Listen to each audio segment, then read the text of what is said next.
Bonjour à tous. Petit tutoriel pour utiliser Word au démarrage. Donc tout simplement, nous arrivons sur une page vierge. Nous pouvons tout à fait décider d'insérer différents types de pages, notamment par exemple une page de garde qui ne sera pas comptabilisée dans le sommaire. Il y a plein de pages de garde prédéfinies par Word. Prenons-en une pas trop moche. Admettons celle-ci. Donc ça, c'est notre page de garde. Très bien. Donc nous pouvons taper des choses, mais pour l'instant, on va la laisser comme ceci. Dans la deuxième page, nous pouvons insérer du texte. Pour ce faire, on va aller chercher du texte sur Internet. Admettons, on va taper, je sais pas moi, passons de la mécanique, pompe centrifuge. Voilà. Qu'est-ce que ça nous raconte?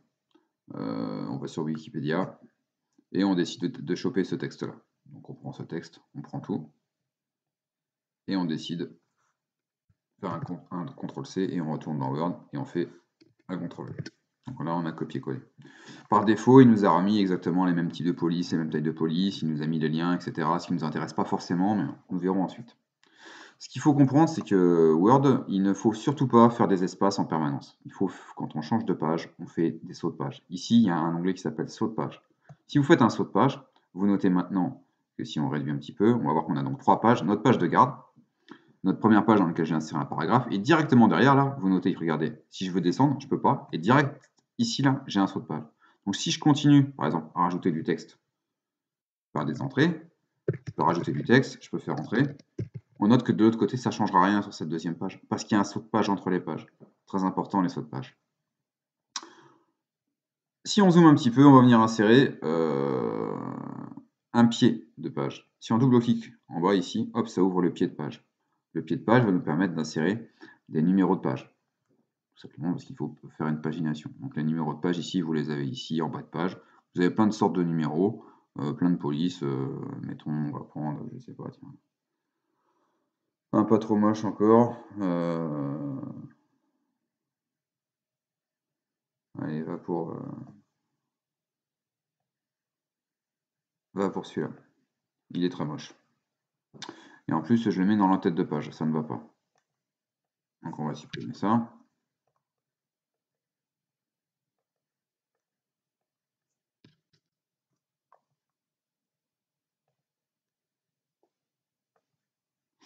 Dans le pied de page. Ah ouais, c'est pas des numéros de page, c'est dans les pieds de page qu'il faut aller chercher. Là, je m'étais trompé, j'ai été chercher le numéro de page. Le mieux, c'est les pieds de page. Et vous notez que la page de garde n'est pas inclue dans cette pagination, d'où l'intérêt de faire une page de garde. On arrive à la page ici, qui pourrait être une sommaire, et ensuite on démarre les différents éléments.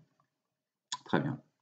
Ici, on peut faire des insertions de pas mal de choses. On peut insérer des blocs texte. Moi, personnellement, je suis plutôt fan de ça. Donc on va voir ça tout de suite. Insertion, zone de texte. On insère une zone de texte, d'accord?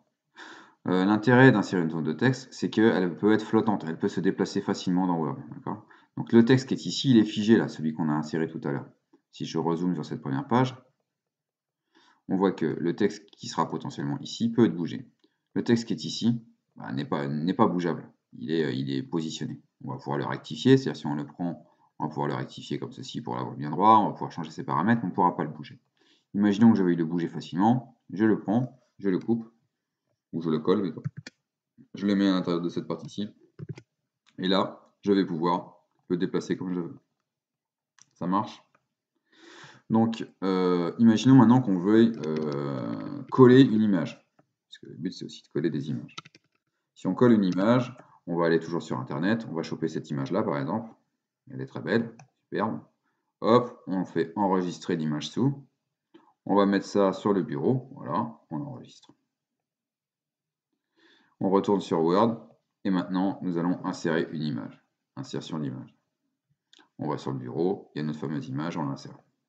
Elle arrive brute, elle arrive de la taille d'origine. Vous pouvez tout à fait changer la taille de l'image, mais vous allez voir que vous n'allez pas pouvoir la bouger, elle aussi, ou alors ça va être très compliqué de la bouger. Plusieurs paramètres pour la bouger, on fait bouton droit, habillage du texte, vous mettez derrière le texte, et là, vous allez pouvoir la bouger, par contre, elle sera forcément derrière le texte. Vous pouvez la mettre devant le texte aussi, c'est possible. Et là, vous allez pouvoir la bouger comme vous voulez. D'accord ? À partir du moment où vous faites ceci, c'est une entité, c'est comme une sorte de calque, elle est à l'arrière-plan. D'accord ? vous n'allez plus pouvoir grouper les éléments. Moi, perso, je ne suis pas forcément toujours fan d'utiliser ça. Je préfère l'aligner sur le texte, qu'elle soit bloquée, d'accord? Je préfère plutôt même la mettre dans une boîte. Je vais vous expliquer pourquoi. Si jamais je recommence mon insertion, ma zone de texte, voilà. Ah, bah, mon image, elle est partie. Attendez. Ouais, c'est parce qu'elle était sélectionnée. Si je fais une insertion de boîte, faut pas. Si je sélectionne mon image et que je fais une insertion, ça va faire sauter l'image. Il ne faut pas qu'elle soit sélectionnée. Insertion, zone de texte. Je prends cette image, je la coupe et je la replace dans la boîte. Et là, j'aurai aussi tout à fait la possibilité de bouger mon bloc sans difficulté. Par contre, l'avantage que j'ai en utilisant ça par rapport à l'autre, c'est que je vais pouvoir le grouper. C'est-à-dire que si ces deux images-là, je veux qu'elles soient positionnées l'une par rapport à l'autre, j'en sais rien, je peux insérer par exemple un trait, ici forme, vous avez des traits ici, je peux insérer un trait entre ces deux blocs, imaginons, et je voudrais que tout ça se soit lié ensemble. Je ne vais pas m'amuser à bouger les éléments un par un. Je vais sélectionner tout cet ensemble d'éléments. Donc ça va normalement, c'est dans modification, sélectionner les objets. Vous sélectionnez tout ce bloc-là. Et là, vous venez ici, bouton droit, et vous pouvez grouper. Et là, ça ne devient plus qu'une seule entité. Ça, c'est avantageux sous Word. Si vous utilisez l'habillage du texte et vous passez l'élément derrière le texte, vous ne pourrez plus avoir cette option de groupage. Ouais, c'est un choix, des fois on en a besoin, des fois on n'en a pas besoin. D'accord. Très bien. Donc dans un premier temps, vous êtes en capacité de faire un sommaire, des pieds de page, une page de garde, d'insérer des caractères, des images, de faire du groupé. Voici le tuto numéro 1. Nous allons nous arrêter là, nous passerons au tuto 2 ensuite.